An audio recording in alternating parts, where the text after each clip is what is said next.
Hey guys, today we'll be talking about collegiate esports and gaming. My name's Adam. I'm Andy. Now for some introductions, my name is Adam. I'm currently a rising sophomore at the University of Michigan, studying computer engineering. And I was also actually part of the New South class of 2015, so I live pretty close by. Hey guys, again, I'm Andy. I go to Harvard, I'm a rising senior. I study philosophy and statistics, and I'm here to talk about running a club, a gaming club on college campus, and also being a part of a team. Yeah, so I'll be starting. So for a little bit of background, I've been playing games since I was pretty little. I played mostly console games, PlayStation on the PlayStation 2, PlayStation 3, the Wii. I also played PC games on the computer, such as like RuneScape, MMORPGs, all those. You guys may or may not be familiar with them. But I became particularly interested in one particular game in middle school, namely League of Legends, which is a multiplayer online battle arena game, short for MOBA, or MOBA, which is it's short for MOBA, and it's a 5v5 game where two teams are pitted against each other, and the objective of the game is to destroy the enemy team's base before they destroy yours. And so I didn't really take this game too seriously. I played it on and off casually in high school, and I never really thought about playing competitively for it until I joined the University of Michigan League of Legends competitive team. So when I first got to UMich, I was really surprised that the scene there for esports and League of Legends was really big. Actually, when I joined their Facebook group, there was more than 900 members in there, and I was really shocked by that. And one day, I was looking on there, and I saw that they had a trial process for a team, a competitive team, and I was like, hey, I've been playing this game for so long, why not try out for it, see how far I can go? So I did that, and their trial process was actually really organized. They had an application form on their Facebook page, and for the tryouts, they had custom matches where people who signed up were matched against each other, and we actually had designated coaches and analysts who watched the games, and they would determine who got spots on the team. And the club board members also held meetings, which it took about like a week for them to decide who would be on the competitive teams. Namely, there were 3 teams at Michigan, A, B, and C teams. A team having the most skilled players, and C having not as much skill, but yeah, you get that. So at the beginning of every semester, there would be new tryouts, so that would ensure that people who were just getting into UMich, aka freshmen, would also have a chance to join the team should they have the merit to be better than the current members. And initially, I was placed on the Michigan B team, but later in the semester, I got moved to the starting position on the main team, the A team. So during the 2015-2016 semester, the UMich A team didn't qualify for uLol, which was a collegiate tournament sponsored by Riot Games, the creator of League of Legends. Although we were top 8 in the previous year, but instead the Michigan A team decided to participate in the CSL, short for Collegiate Star League, which is a different organized collegiate tournament which has maybe hundreds of colleges in the US participating. So at the end of the semester, we placed top 8, and we were actually one match away from having an all-expense-paid trip to DreamHack, which is a gaming convention, and this year it was in Austin, Texas. The team that actually knocked us out ended up winning the entire tournament, and the tournament itself had a $15,000 prize pool. So as you can imagine, I was pretty sad about that, but we didn't leave with nothing. We got around $250 per person, so I mean, for making money off of gaming, that's always good. So I'd like to talk a little bit about the Collegiate Star League. It was actually formed in 2009 as the as the first collegiate gaming organization, and their goal is to provide prizes and money to collegiate eSport players around the country. They host games such as StarCraft, Dota 2, CS:GO, namely. So playing on the competitive team, there were a lot of benefits and a lot of challenges that I had to face, and also got to gain. I gained a lot of experience in teamwork because League of Legends is a team-based game, so every player needs to work together in order for the team as a whole to succeed.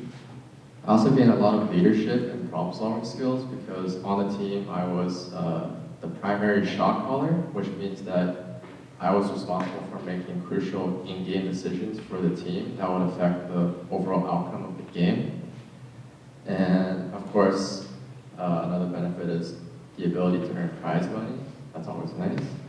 And finally, the satisfaction of representing my school against all the other colleges in the United States and North America that decide to participate in the tournament. With these benefits come challenges as well. Because college students are pretty busy and schedules are tight, it's often pretty difficult to plan practice times so that 5 people can be free at the same time and have enough time to practice together.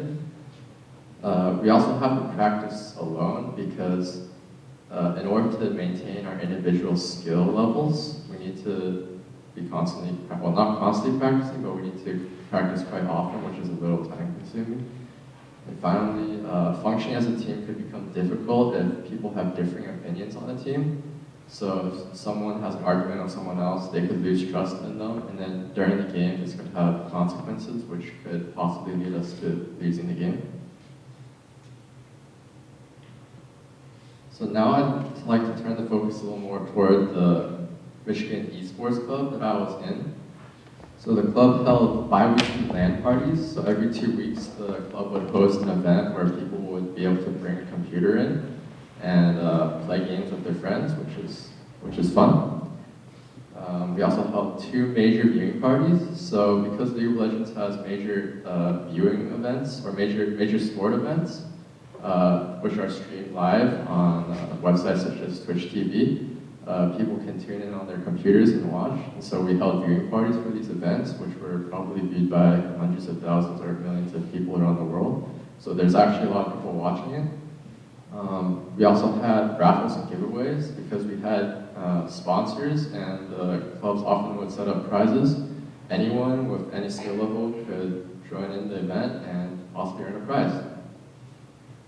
So the three major sponsors of the club were DX Racer, Tesla, and Plantronics. So the club officially posted 5 main games, not just League of Legends, which shows that the club is actually pretty diverse and appeals to gamers who play different games, not just League of Legends. Play Counter-Strike, Super Smash Bros, Dota 2, as well as Hearthstone. And this is just a collection of pictures of the events and experiences that our club had to offer the students in our campus.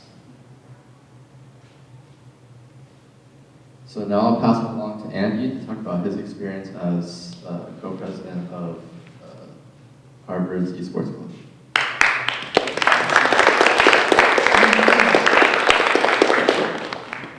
All right, this presentation, I'm going to be talking about my experience founding the eSports Club at Harvard and also being the president of it. And then I'm also going to be talking about, after that, my experiences playing as a mid laner for the League of Legends team in the uLol Campus Series. So a little bit about me. I've been basically a gamer since kindergarten. You guys probably don't know what this game is, but so I was in Korea when I was in kindergarten, and my dad and I would play this game on the Genesis, Sega Genesis. And it was actually pretty fun. It was like a 2-player like co-op, like we're both like karate people, and we're trying to like beat these ninjas and then like get to the next level and stuff. So that's like my first memory of playing video games. And then after that, quickly grew into MapleStory. I don't know how many of you guys know what MapleStory is. How many of you guys have ever played MapleStory? I haven't played it, but I know. You know what it is. There's a mobile version out now too, which is pretty crazy. Yeah, so this is, if you guys know what MapleStory is now, this is like OG MapleStory I'm talking about. Like that's the screenshot. It doesn't look anything like that anymore. Like it looks way cooler. Well, I mean not really, it looks almost the same. But basically, this is like pre-Big Bang. If you guys know like anything about MapleStory, there was this Big Bang update that basically made it way easier to level up, and everything like just like there's a huge inflation of like all the numbers essentially. But this was I played before this, so I'd like to take pride in that. This is when it took like weeks to get to like level 40, and the game is like a 200 level cap. So, all right, yeah, that's enough about that. And then while I was like sort of playing MapleStory, this was like in elementary, middle school. I also got into StarCraft Brood War because I'm Korean, and if you guys know anything about esports and gaming in Korea, right around mid 90s, so like 1995 to about 2005, maybe 2007, StarCraft Brood War was extremely big in the pro scene and also just like in gaming in general in Korea. And like that's like how esports basically became a thing in Korea through StarCraft Brood War. And so obviously I played it. I was really bad at it, so actually all I played was like not even the normal games. If you guys know what StarCraft 2 is now, you know that in like Warcraft and all those other games at Blizzard, you know that there's the regular form of the game where you're just like you're a race and you build a base and you try to kill the enemy's base. But there's also these like custom maps that people will make and upload, and you'll play these like custom maps. Like so, this is a screenshot of one of them that I used to play all the time, and it's called Cat and Mouse Jungle. And basically, like you're just a cat, and all your other teammates are cats are like one. Oh, sorry, you're a mouse, and all your teammates are mice. And there's one cat, and you're trying to kill the cat, and the cat's like obviously really strong. But yeah, I guess if you don't know what I'm talking about, this is incredibly boring. So I'll just keep going. And then so after I started playing StarCraft. At the same time, I sort of picked up a lot of like these random like free MMORPGs.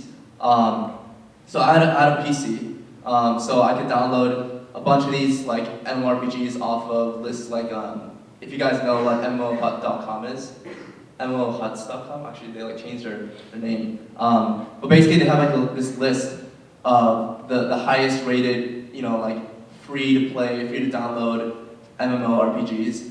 And I would just like go down the list one by one, just download all of them, just play like all of them because I would like always get bored, and then start a new one, get bored, start a new one, etc. And that's like basically where all my time went around middle school, high school, and in sophomore year of my high school, my friends actually started playing League when it first came out. So League of Legends came out, I believe, 2009, and one of my friends was actually like a beta tester for League of Legends. And he played it, and he thought it was a lot of fun, and then a lot of his other friends got into it, and then that group of friends was also my group of friends, and by the time, I believe the game was like 1 year old or so, they introduced me to it, and I was like, I sort of like, didn't want to join because I thought I already had my thing, I was playing StarCraft, I played all these other games, I don't have time to like try to learn this other game, and it doesn't even look that cool. Like, if you guys know what League of Legends looked like the first time it came out, it looked really shabby. Like it looked just weird. But then I tried it because my friends were like, dude, you gotta try it. So I tried it and I got instantly hooked, like the first game. And my first champion I ever played actually was Teemo. Teemo was free that week, and my friend, like I guess he was trolling me, but I have no idea. He was like, dude, yeah, this champion's super strong. Like you gotta play this champion. So I picked it up and I like played it until like level 15 or something. And I was winning all of them, man, so you can't judge. So yeah, that's how my relationship with League of Legends began as a sophomore in high school. And that's sort of my love for the game is what started my thought process in trying to get people to get together and play together. And I realized I had so much fun. I had so much fun, being on Skype on my laptop with my friends, playing League at the same time, that I felt like, I bet you there's a lot of people in my high school who play League. It's a really big game at this point. And, I'm sure like it would be awesome for them to have like this outlet where they can find other people who play and play with them, get on Skype with them.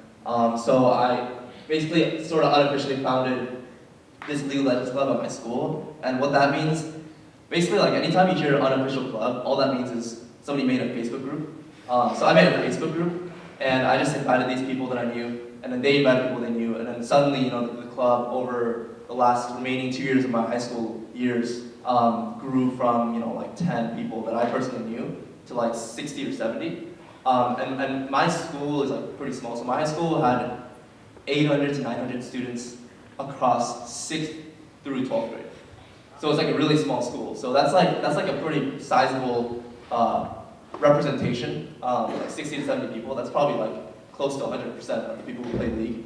So it was really great. We would get together and like play together, and it was a lot of fun. So that goes to the next topic. So when I got to college, when I got to Harvard, I was immediately looking in the brochures of like the student clubs, like the lists of student organizations that exist. I was looking for like something gaming related, something eSports related, even like maybe a League of Legends club, because I've heard like other colleges have these. But I was so shocked to find that Harvard didn't have any of it. Like absolutely nothing. Like not even like a general gaming club, like nothing like that. All they had was like board games. That's like, I like board games, but it's no League. So October 2013, 2013 fall is when I entered college, and in October they had as they do every October, they have the World Championships for League of Legends. And if you guys don't know what that is, it's basically all the pro teams from around the world, like the best of the best, would gather together and play in this like big tournament, and it would determine the winner would be like the best region, the best team in the entire world. So it's a really big event. The first place I believe got like, well this past one, I forgot, maybe like $3 million for the first place team, or maybe more. I don't remember, but it was a lot of money. And back in 2013 it was $1 million. I remember that was a big deal. So I basically posted on the class of 2017 Facebook group, which is like where all of my same year students are in. There was like 1,600 people, and I just posted. I was like, hey guys, like, does anybody want to watch the League of Legends World Championship with me in this like common room? And I was a little scared because there's like 1,600 eyes looking at it, right? Everyone gets a notification, everyone like sees it. You never want to be that guy. But I was that guy momentarily, but I'm really glad I did it because immediately like comments started flowing in, like, oh yeah, I'm so down, like what time are we meeting, I can pitch for food, etc. So people were really excited. And finally when it happened, when we were watching the game, people, like there were like 20 people who showed up, and only like, I think 10 people commented, but I guess they brought friends and they heard about it. 25 people came and like, we ordered pizza, it was a fun time. And that's sort of when I met my good friend, Jason Shen, who is currently co-president with me for the club. And he also helped me found the club. So I met him, and we started talking, hey, like there was actually a lot more. It was so easy to gather people, for this event. And there must be a lot of people who are interested in this stuff. But it's so sad that there aren't any clubs. And, we sort of started talking. And, things led to another, and we decided to basically make this club. So in November of 2013, just like a month after, we sort of made a Facebook group for just League of Legends, because both of us were really into League of Legends. So we made one just for League of Legends, and just to gauge interest, like let's test how many people actually do play League on this campus. And we went from just the two of us to around 50 members within like 3 weeks. And then we realized, okay, like 50 members, definitely not like a sizable portion of 6,400, which is all 4 years. But that's like, that's enough to definitely have a club. And so, we're like, and that's just League as well, and there's so many other games out there. So then we decided like, hey, you know what, let's try to make a Facebook group that's for just all esports, all gaming. And we made that, and that started growing as well. And finally, in March 2014, we decided to hold a meeting that we blasted over all the mailing lists, so every student would know that anyone who was interested in wanting to become a board member of such a club could come to this meeting and discuss sort of our ideas and our plans for it.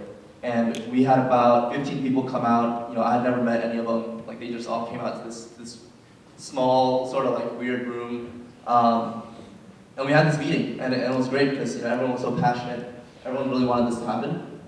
So finally, with that support, with all these people who are so down to be part of the first leadership of this club, we decided to make it official. Over summer, we worked on drafting the proposal. So Harvard has sort of a strict policy. So you have to have like a membership list of just showing like support, interest from a lot of people with their own signatures. You have to draft a constitution, a club constitution, where you have to list a bunch of these like rules, like election process for the board.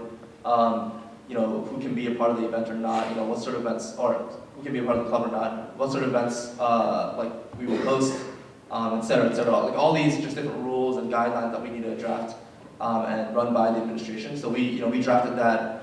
We also have to like write a proposal itself, just to like argue for why this club needs to exist on this campus. We did all that over summer, and we got it passed. And finally, in November of 2014. Just a year after my post on the 2017 page, we got recognized by Harvard. So we started showing up in the brochures, and now some version of me out there is gonna look in this brochure and be like, oh sweet, there's an eSports association, I'm gonna join it. So yeah. So a little bit about the association. I'll just go ahead and read this. So this is like sort of the blurb that we made. The Harvard College eSports Association is concerned with three major goals. 1, supporting intramural and intercollegiate competition in gaming. 2, connecting the Harvard gaming community, both socially and professionally, to other gaming communities and to video game companies. And 3, fostering a positive gaming community here at Harvard. On top of these major goals, we strive to destigmatize gaming and gaming culture by introducing gaming to Harvard students who may not have had the opportunity to learn about it. And you can see on the top right there, that's like sort of our emblem. Yeah, so that's sort of the gist of what we stand for, what we do on campus. And I'll just go over more specifics on that.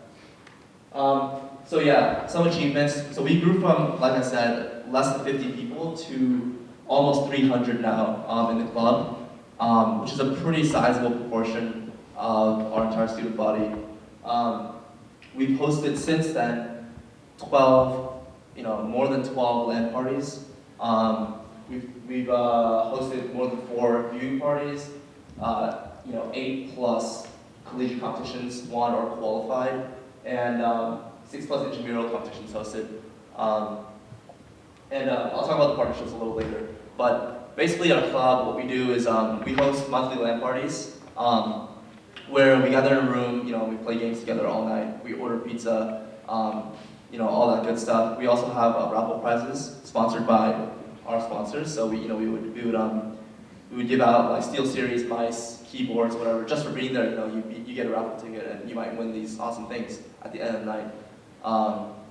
And viewing parties would happen, whenever anything important would happen, any important event just across the globe, like Worlds for League of Legends, the International for Dota, and a lot of just other events. And we have, so the games that we support officially are League of Legends, Dota 2, StarCraft, Super Smash Bros. Melee, Smash 4, Hearthstone, and, well, hopefully Overwatch very soon. But that's basically the top games that are played at Harvard. And all of those games have a team that competes intercollegiately. So, League of Legends has more than one team actually. We have like 3 teams. Dota 2 has a team. Hearthstone has a team. Super Smash Bros. Melee has a team. Smash 4 has a team. And what did I miss? StarCraft. Actually, StarCraft doesn't have a team recently, just because it's kind of dying. Yeah, sorry, StarCraft 2 fans out there. That's the harsh truth. Yeah, so those are so we qualified, and so we played CSL, like Adam said, the Collegiate Star League. They host a lot of tournaments, that colleges can enter, for League of Legends, for Dota, and for Hearthstone. And they also have us for StarCraft, but again, we didn't have a team for that. And our Dota team participated in the B League, which is just one step up below the main league. And I believe we took home the gold in B League just this year, which is pretty cool. And yeah, so also the intramural competitions. So intramurals are really fun because it allows students at Harvard to face against each other, to team up with each other, and face one another. And those are basically run and officiated by us, and the board members in the club. And prizes will be like Steel Series stuff. Prizes will be sometimes like RP for League of Legends, and sometimes like skins for Dota, like $35 value stuff. So it's pretty cool, and you also get recognition as one of the best at the school. So yeah, it's a lot of fun. So yeah, so the last thing I'm going to talk about a little bit more in detail is like partnerships. So the club has a couple partnerships with Steel Series, with TESPA, which is a subdivision of Blizzard, with Ultimate Team Gear, and very recently actually with Gamer Sensei. And I'll just go by each one of them and specify sort of how it happened that we got these partnerships and what we do. Steel Series, my co-president Jason, who I mentioned, actually just sent them an email. Just sent an email to the marketing director of the entire company and said, hey, we're this club at Harvard, and we're wondering if you're willing to sponsor us and give us free things, and we'll just use your things. And that's literally the email. Of course, it's a little longer, but it's basically that's the gist. It's that easy, guys. And then and they emailed back, and he was like, yeah, let's have a Skype call. Let's discuss this. But overall, it sounds like a good idea. And basically, they just send us boxes of keyboards, mice, headsets, etc. And what they get in return is basically advertising. So yeah, it's really awesome. So we just give out these things at our LAN parties, and I'm pretty sure half of the entire club probably owns some Steel Series thing. So they've succeeded, if that's what they're going for. So yeah, we have a really cordial relationship with them. So yeah, and TESPA. Do you guys know what TESPA is? Anyone know what TESPA is? Yeah, probably not. So yeah, TESPA is it's a college thing, so it wouldn't make sense for you guys to know unless you guys had siblings in college or something. But TESPA is basically, you guys know what frats and sororities are, right? You can think of TESPA almost as a frat or sorority for gaming clubs. So basically there are chapters, just like in frats and sororities, there are chapters at every school. TESPA, there are chapters. So at Harvard, there's a TESPA chapter. Our club is a TESPA chapter, and they're BU has one, Northeastern has one, BC has, all these other schools, they have one too. And it's really cool because, it allows us to connect to them, their clubs in a really easy way, and also TESPA gives us a lot of support by giving us every event that we hold, we can sign up for an event support package. And in the event support package, it's just a big box that has a bunch of swag in it, like Blizzard merchandise, Hearthstone card backs, Gunner. You know what Gunners are? Gunner optics. They're gaming glasses. I've never used them, but apparently they're really cool. If you guys know who Dyrus is, he's famous for always using Gunners.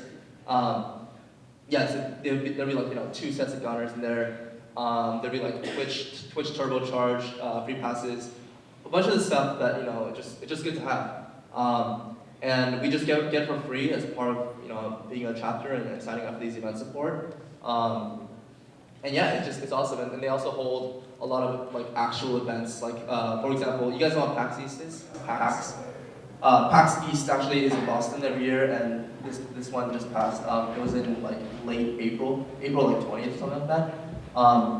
And at every one of these sort of big events, TESPA will come and they'll do hey guys, we're we're gonna be at this like restaurant and come by like from this hour to this hour and like just you can just get free food. You know, just show your chapter membership and just come get free food. You know, drinks on us and everything. And there's gonna be a raffle, and you can meet other people from like everywhere who came to this big event. And it's just a cool way to connect with people who are interested in the same things as you. You know, and you never know if you later on in your years, you know, after you graduate college, you want to work in esports, you want to work in gaming. You know, these people could potentially be connections that are very useful to you. So it's awesome. That's what it does for us. And the way we got connected was actually Chris Kelly, who is like the director of community management at TESPA, contacted us. They found that we had a club, and they contacted us and like, hey, would you like to be a part of the chapter? Which makes sense because they were trying to make, you know, TESPA was trying to become the sort of #1 source of connecting communities, you know, gaming communities and gaming clubs on college campuses. So they're really trying to, you know, get people to join. So that was obviously super easy for us to make that decision to join. Okay, so going on to the next one, Ultimate Team Gear. This was pretty recent actually. This was this past semester, around probably February. We got word from them. They emailed our Gmail account saying that, you know, we had heard about you guys and we saw you guys competing on Twitch and etc. And we realized that you guys don't have team jerseys. So they're like, hey, you know, we're a jersey company and we would like to front team jerseys for you guys. And we'd like to make jerseys for your entire club. So, you know, obviously we're like, that's awesome. And these guys make really top quality jerseys. And the people that they've worked with so far, they've worked in esports for a little bit, like just trying to get into that market right now. But what they're famous for is working with like professional like dart players, like billiard players, like just all these kind of like, you know, sports, but like, you know, you never like really think about them. So I think that's kind of like their market, like their niche market of like trying to get over these like sport, non-sport, you know, like sort of realms, I guess. Yeah, so that was also really easy for us, obviously, because they contacted us, and we're currently in the works of making these jerseys, designing them. You know, this summer I'm going to be working with them directly. Hopefully in the fall we'll have really sick jerseys for all of our teams. You know, League of Legends, Dota, Smash, etc., and also just like jerseys that general members can buy to, you know, show pride in the club. Finally.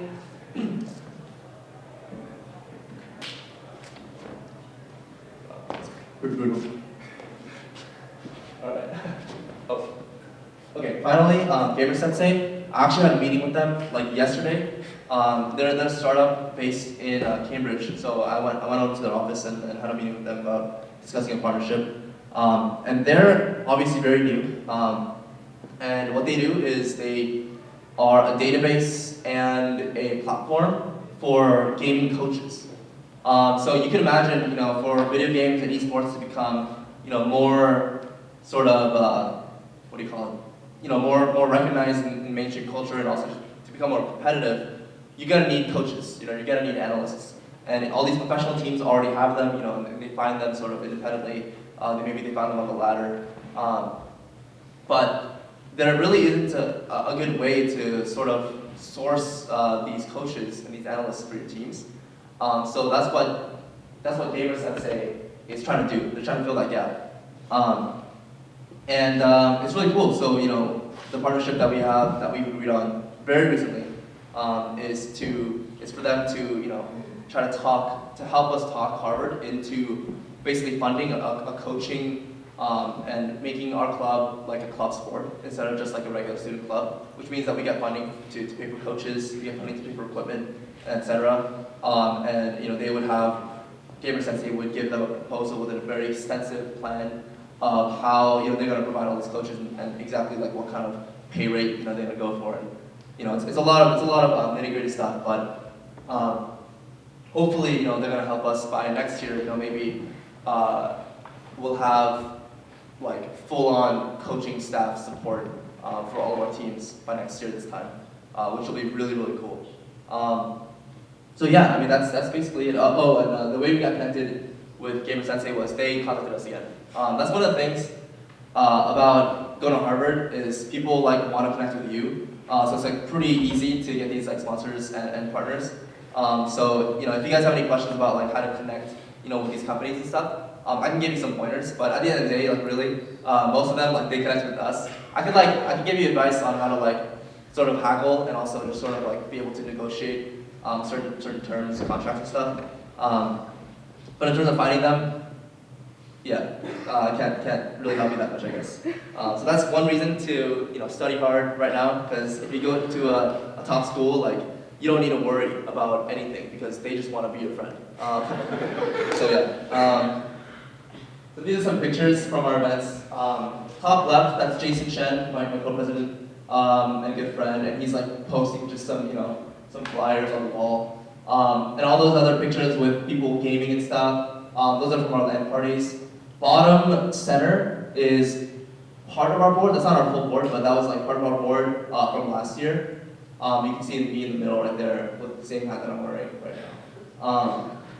And bottom left actually is kind of funny. That was recent, April Fool's Day this year. On the left, that's Thomas Dingman, who is the freshman dean, the dean of like freshmen at Harvard, versus like actually I don't know who she is, but she's also some like famous person who's like works in the administration at Harvard. And they came to this event that was like this freshman IM. So we hosted a freshman intramural competition. And they came and played Smash against each other, and it was absolutely disgustingly brutal to watch because they were so bad, but it was hilarious. Like, everyone was getting riled up. Like Tom Digman, the one on the left, like apparently like cursed, just like instinctively, and it's really funny. But yeah, like they're super into it. Look at that pose. Yeah. So on the bottom right, that's me and again Jason, and right there it's actually the same event. That I was just talking about, the freshman IMs. And we're actually shoutcasting the matches, the league matches that the freshmen were playing. And we do have a Twitch channel actually, the club has a Twitch channel that we own. And we, during the year, we have like 6 hours a day of streaming where students will stream and like it'll be shown on the channel. So like anytime you can just tune in, like TV almost. You just tune in and you can watch like someone at Harvard streaming, some game at some really high level. So that's something that we've been working on recently. Yeah. All right. So now I'm going to be talking about the uLol Camp series and my experiences with that. So I'm the co-president and the founder of the club, but I also again played League for a long time, and I love playing League of Legends. I love playing competitively, and it just so happened that I happened to be one of the best at Harvard. I really didn't expect it because I don't think I'm not even that good, but I guess Harvard just like has lack of quality right now. So yeah, kind of sucks. It's good and bad, I guess. So the uLol Camp series is a tournament that is hosted by Riot Games, and basically, the timeline of it is in the fall, like November, October, they'll have qualifiers, that'll pool basically a bunch of teams from any college. I believe this year the qualifiers had, I believe like 550 or something teams entered the qualifier tournament. And at the end, it was whittled down to the top 32 teams, 4 from each region, so north, south, east, west. And Harvard luckily made it through the qualifiers and into the top 8 of the East region. We had to beat last year's like grand champions to get there, and we did. We just played our hearts out that game. I have no idea what happened, but we won and we made it to the top 8. So we were able to compete in the camp series, which started in January, ended around in February for the round robin stages, and then after that the top of each region would face off against the tops of the regions in regional competition, regional championships, and then the winner of that will be in the final 4, just like basketball, where the best of each region would face each other. And this was actually played live. These matches were played live at PAX East. And all these games are like played with like professional shoutcasters, like the shoutcasters that cast the professional matches for Riot Games. were the ones casting these games. So it was really cool. It just felt awesome. Like to be competing sort of in the same, not exactly the same atmosphere, but very similar atmosphere as these professional gamers that you look up to, and you're like, damn, I wish I had that job. Yeah, so we didn't do so much in our region, as you can see if you read ahead.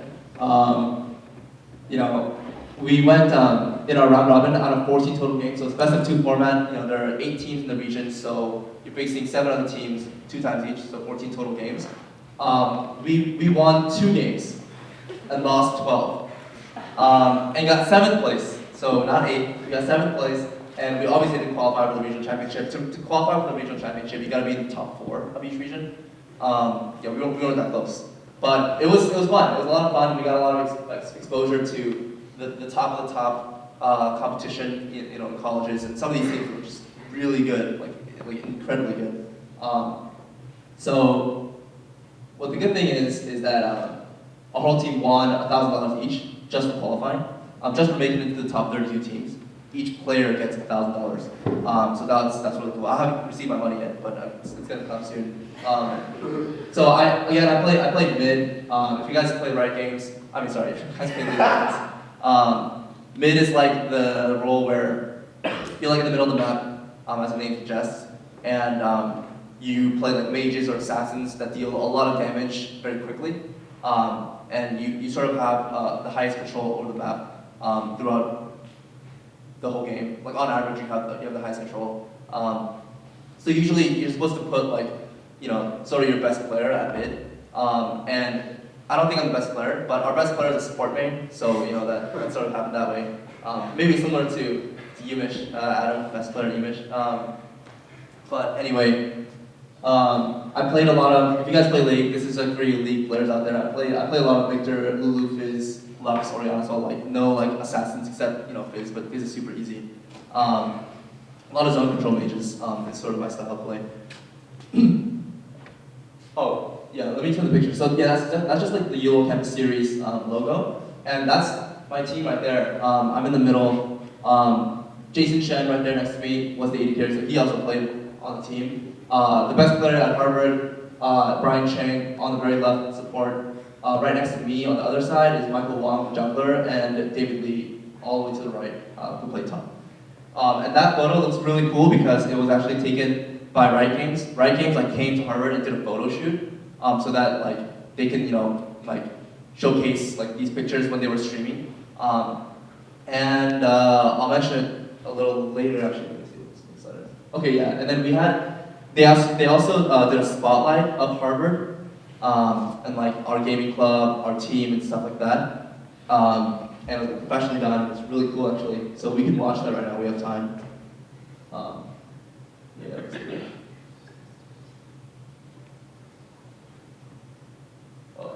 Unmuted. Yeah. Your text message is going. Oh. It's too popular.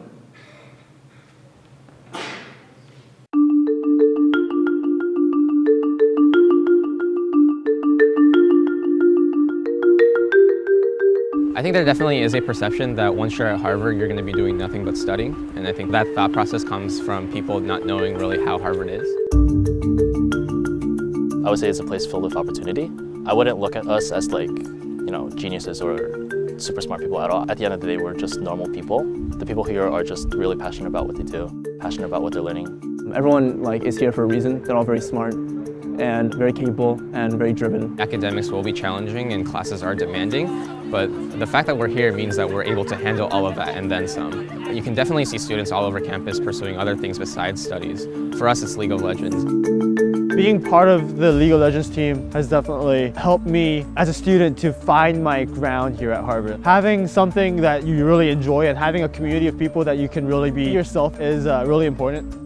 Back in South Korea, a lot of the times the escape for me was gaming. I was at the eSports Association. I got to meet a bunch of people that I wouldn't have otherwise met. And one of the best ways that you can meet people, or at least for me, was through gaming. Esports culture is pretty new, at least in the North American scene, I think. And the League is a very good example of a culture that is growing. We're really surprised that there's no club at all. Like, there's nothing gaming related on campus, and I can imagine that there has to be a lot of gamers at Harvard. We were looking for some way to have all of these gamers get together and have a good time on campus. Aside from playing the game, we also hang out a lot. We have late night dinner sessions after doing homework. It's just great to have a group of friends that also happen to share a love of the game. Helping the esports scene grow and helping gamers feel more united, let it be less stigmatized, being okay with the fact that they play games with their free time. We just wanted to create like a safe, comfortable environment for any and all interested gamers on campus. We wanted to be able to field teams like the uLol team into these competitive tournaments to sort of make a name for ourselves and also just give people experience of what it's like to be in esports or like play in these competitive tournaments. We as a community are probably one of the fastest growing esports campuses, not only pursuing their academic passions and interests, but also fueling their hobbies as League of Legends, as most of us did when we first founded the organization. Every school has a different population of gamers, every school has different administration to tackle, but I think if you have the passion and you see that gamers really want and need a community that is well organized, you should definitely go for it. It's been one of the best experiences of my life. Taking the uLol championship would be a great start to making our club more established. Yes, we are an institution that really focuses on academics, and yes, we are an institution that you know of as having people that are really smart, but it's not just that. We also have a group of people that are really dedicated to the game, that put a lot of effort into the game, and are willing to make the game happen. We've definitely put in a lot of time. We've, I think, practiced every week without even missing a single week. Winning the uLol campus series would be extremely gratifying to us as a team, just as like the first major accomplishment. It would just show that League is not just about your individual play. It's about teamwork, it's about communication, it's about fostering relationships between teammates. If we win, that'll just be evidence.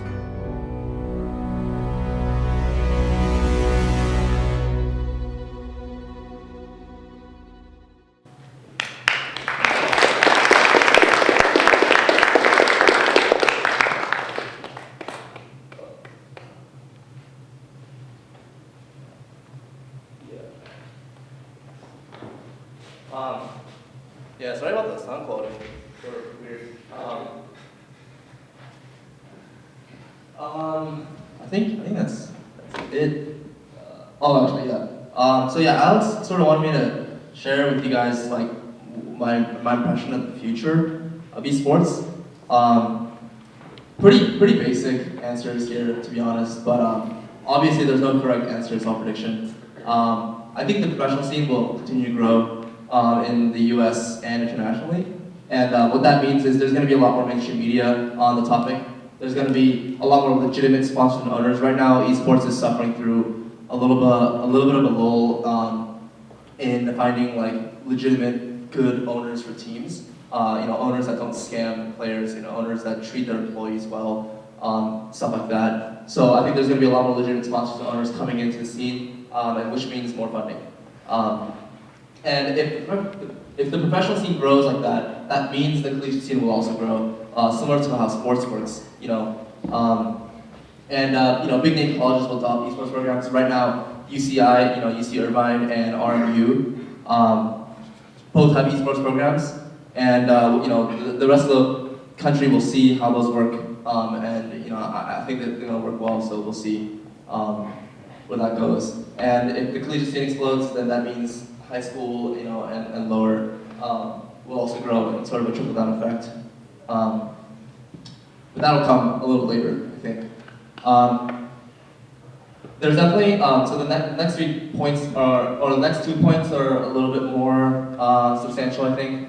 I think that there's going to be an inevitable separation of game creator and esports coordinator, and this is what I mean by that. So for esports, it's a very interesting case. A lot of people like to make analogies for esports and sports, say, they're very similar in a lot of respects. They should be, regarded as sports, etc. There's so many arguments out there. But one of the things that is definitely different and you need to always consider is that in esports, the companies that own the intellectual property for the video games are also the ones who are hosting these competitions, hosting these tournaments, which is very different from, let's say, FIFA hosting the World Cup. They don't own soccer. That's a very big difference. So there's a lot of talk about how that's going to work. And I think at the end of the day, if you want the most unbiased competition, you're going to have to separate those two roles. You're not going to be able to have video game companies make the biggest tournaments, because it's just gonna lead to problems. And I think that's gonna happen. I don't know how it's gonna happen. I feel like it's gonna be pretty bad, because right now Riot Games, Blizzard, they hold, and Valve, they hold like all the power when it comes to these competitions, these international, huge, $10 million prize pool competitions. But we'll see where that goes. And next thing is there's going to be a lot of legal issues regarding professional gaming, such as getting visas. There's already a lot of that happening.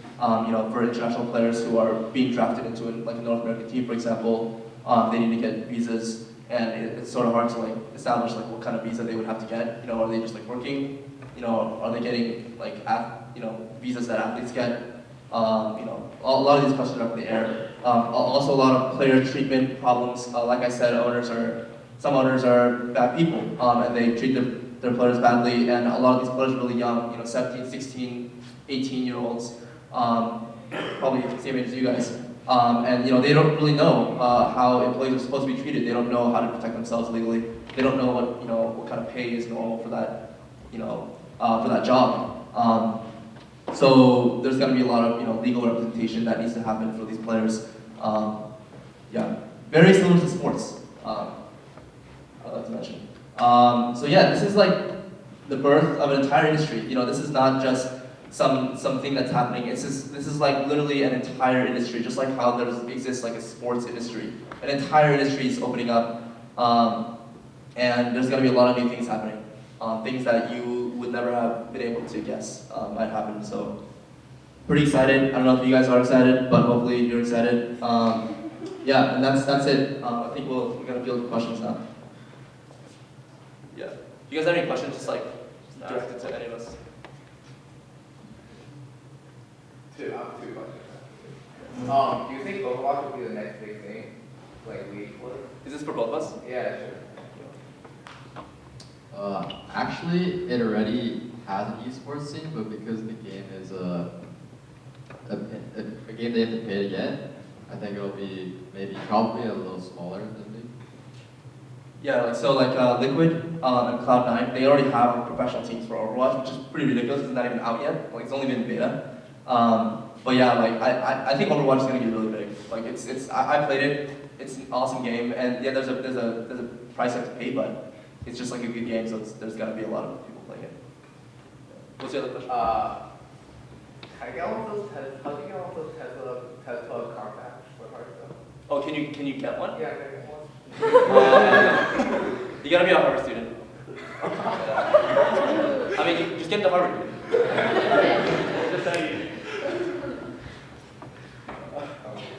How many girls play? How many girls at our club? Yeah. Or you want to answer? Actually, no. You don't know. So in our club, I think we have 5% female representation. So that's not a problem. If this presentation was longer, I can definitely talk more about the problems that exist in esports culture right now, and that's one of them. Female representation. But surprisingly, research shows that for gaming in general, there's actually a lot of female gamers, especially League of Legends. I believe Riot Games had some kind of research thing. You can look this up, and they found out that the gender split in just League of Legends is 50-50. So pretty surprising. Yeah. So. What rank are you guys in?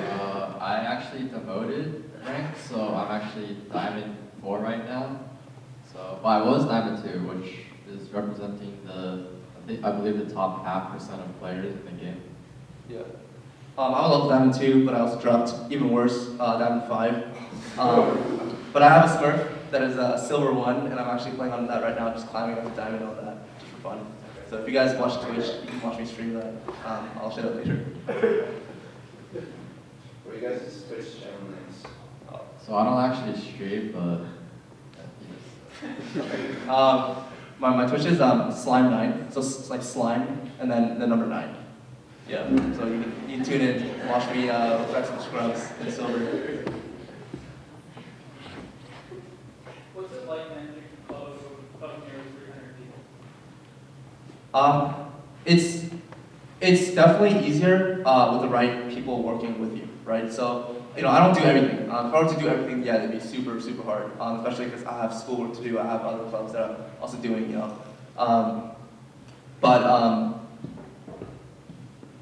So my job mostly consists of finding partnerships and thinking like big picture things for the club, thinking about like, where do we want to be in a year from now. And then a lot of the day-to-day stuff, I forgot the word, but you give off to someone else. There's a good word for that. I forgot.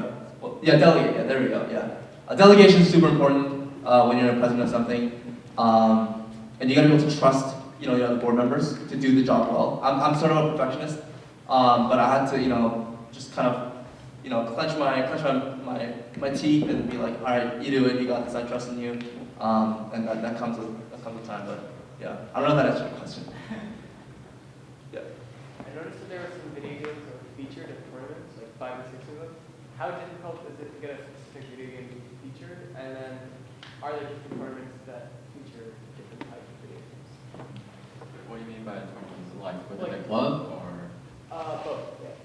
Okay, so within a club, it's usually depending on how many people are particularly interested in that game, and usually in our club, someone will bring it up, and then other people will comment on if they want that game to be sponsored by the club or not, and if the game gets enough popularity, then the club will probably sponsor it. Yep. Sip. Thank you. Oh.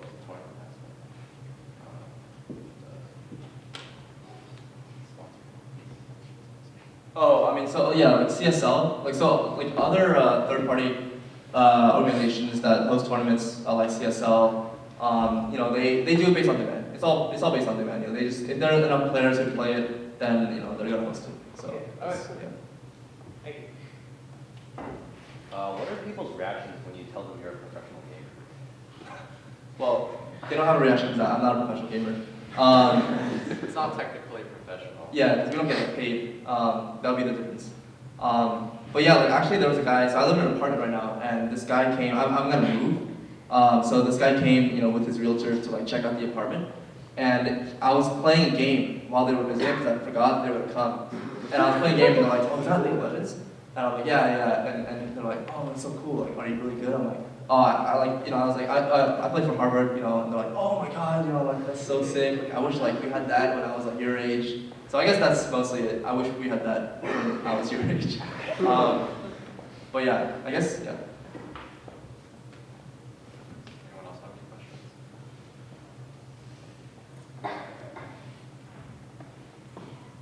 Alright, so we'd like to thank you, North, and of course you guys for coming to watch us present.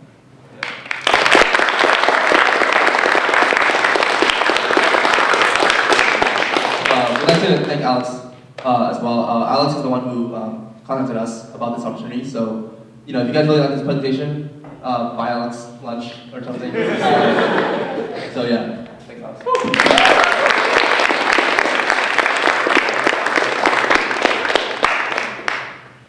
All right. Thank you.